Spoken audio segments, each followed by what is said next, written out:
Thanks for listening to this excerpt of Ugly as Sin. I'm going to share with you guys the prologue to my novel. They caught him walking out the back door of the Amarillo Civic Center around 1 a.m.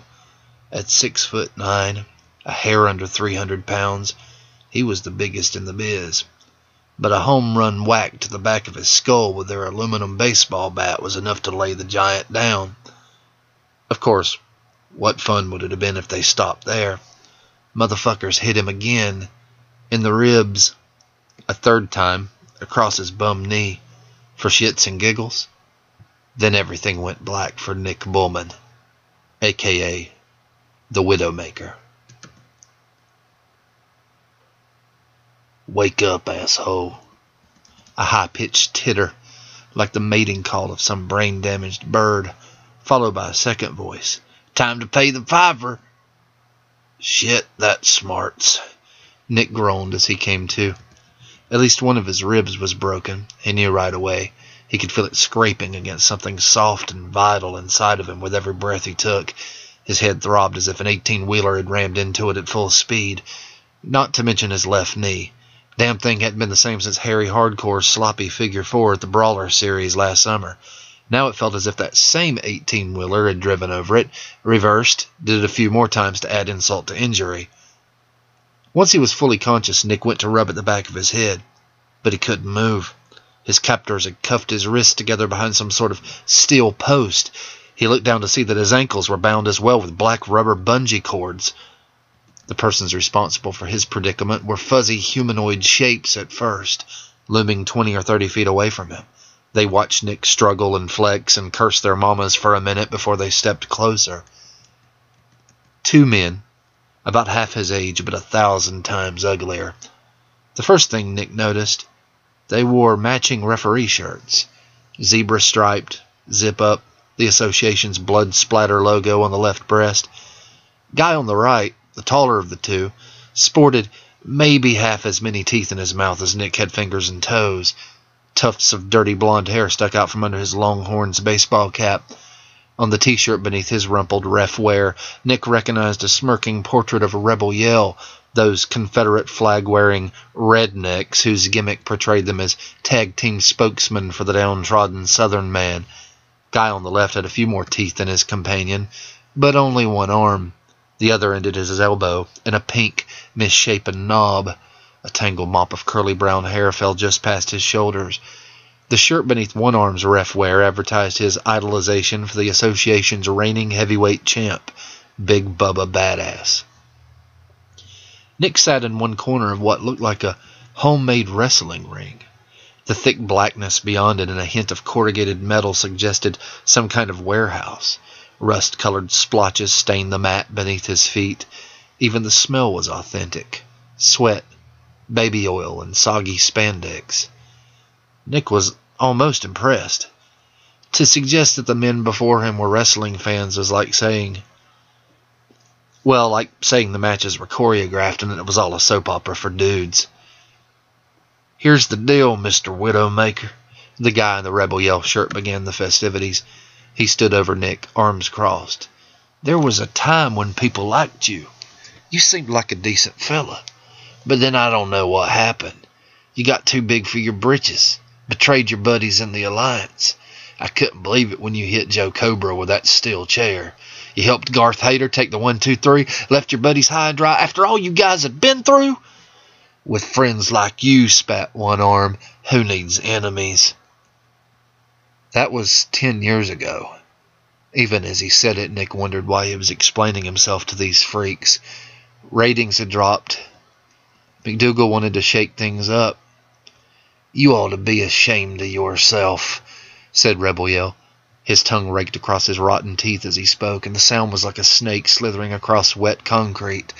"Them guys was your best friends. Scotty Mojo, Freddy Face, even that wetback El Diablo. They believed that horse shit about the corporation brainwashing you. Remember when you was going to give away Freddy's fiancée? They was tying the knot at Doomsday 17, right before Diablo's raging cage match with Vesuvius. But you turned on your buddies, and you hit Miss Jessica with the ring bell? One Arm nodded, his skinny limb flailing about as if to emphasize his buddy's point. What the hell's wrong with you? Always kicking below the belt, cheating to win. It ain't right. I'm on one of those hidden camera shows, right? Is that what's going on here? Nick no longer knew whether to laugh or fear for his life. This felt like a lame beginning to an even lamer storyline, something the association's writers had conjured up on the fly, but they had neglected to tell him about it. Marks who believed the work was real? 30, 40 years ago, maybe. But wasn't it common knowledge these days that the outcome of every match was predetermined? And even the promoters called what he did for a living sports entertainment? Apparently, these two morons didn't get out much. You think you're so smart, said Rebel Yell, but we got you. Waited on you after the main event, almost didn't recognize you without your demonistic makeup. We got you, One Arm said. Fucker. Without warning, Rebel Yell reared back and slugged Nick in the mouth. Nick hadn't noticed the guy's glove before now. It was one of those steel-lined sap jobs, often used by law enforcement, designed to inflict maximum damage. His busted lip leaked blood down his chin. He spat out a tooth. Still, he couldn't help the chuckle that slipped out of him. Stupid Marks. You don't even deserve to wash my cup. Look, said Rebel Yell, as if trying to reason with the wrestler before things really got out of hand.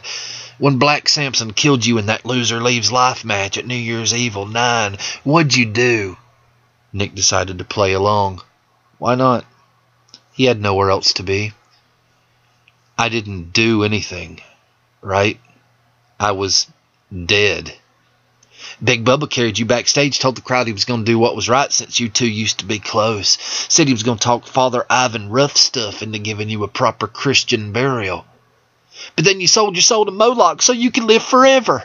A week later on Thursday Night Hardcore, how did you repay Big Bubba? Don't recall, but I'm sure you'll refresh my memory. You slammed him through the entrance ramp, you asshole. You teamed up with the guy who slit your throat, helped that nigger throw Bubba 15 feet onto the concrete floor. You broke his back.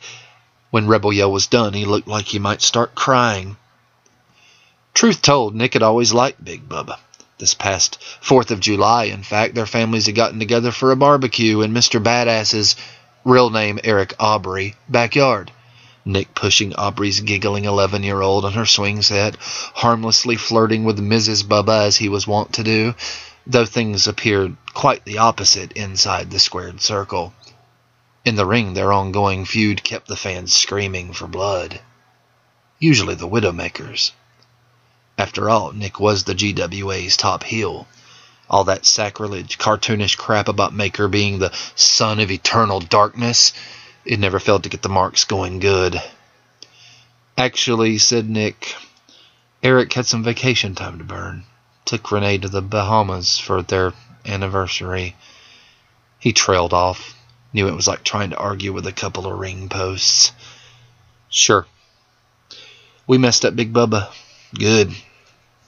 Put his ass in ICU. You're evil, Mr. Widowmaker, said Rebel Yell. You've bullied your way through the Global Wrestling Association long enough. He pronounced it wrestling. Naturally. You're worse than Leviathan, said One Arm. At least he's a big dumb monster. Can't help doing the things he does. Nick shook his head. This had to be some surreal steroid dream. But then he hadn't touched the juice for the better part of 3 decades. You dildos are crazier than my third wife, he said. And trust me, that's pretty fucking crazy. Rebel Yell reached into his ref shirt, gripped something hidden between his pants and the small of his back. He brought it out. The knife was one of those big mean sons of bitches with a serrated blade, spiked knuckle guard. Kind of piece made you feel like you should start bleeding somewhere tender just for looking at it. It reminded Nick of a weapon from some post-apocalyptic B-movie, something with leather-clad road warriors and mutants running amok. You do it, Rebel Yell told One Arm. I'll hold him. His companion nodded, let loose with another bird-like giggle as if he had waited his whole life for this moment. Rebel Yell scrabbled like a spider atop the ring post to which Nick was cuffed. A thick rope looped tight around the wrestler's neck, pulling his head back against the turnbuckle.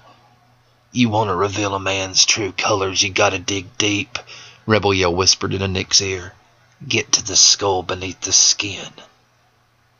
One arm began to cut. Later, impossible to tell how much later, as time, reality, had become a nonsensical joke that was anything but funny. A cacophony of wailing sirens, doors being kicked in, the staccato clicking of numerous gun hammers. "Drop the knife, dirtbag!" someone shouted. Another voice, "Step away from him, both of you, now!" In the center of the chaos, the body of a sweat-soaked muscle man transformed into a bug-eyed Halloween decoration. "Took you long enough," said the thing in the ring, to the boys in blue standing over it. More stunned gasps from his saviors. A chorus of disbelief exhaled on breaths that stank of coffee and donuts. Until he spoke, none of them had known he was alive. His massive chest rose and fell so slowly it barely moved at all. And the blood. So much blood. Everywhere they looked. One tall cop with a 70s porn flick mustache slipped on something as he stepped into the ring. He pirouetted gracelessly but caught himself just in time, gripping the top rope with one hand to regain his balance. A self-conscious glance at his companions. He bent, lifted something pink and dripping from beneath his shiny black shoe. "Holy Mother of God, is this what I think?" He dropped it. It hit the canvas with a sick plop. The policeman looked ready to lose his supper. All of them did. Nick Bowman stared at the gory pile too.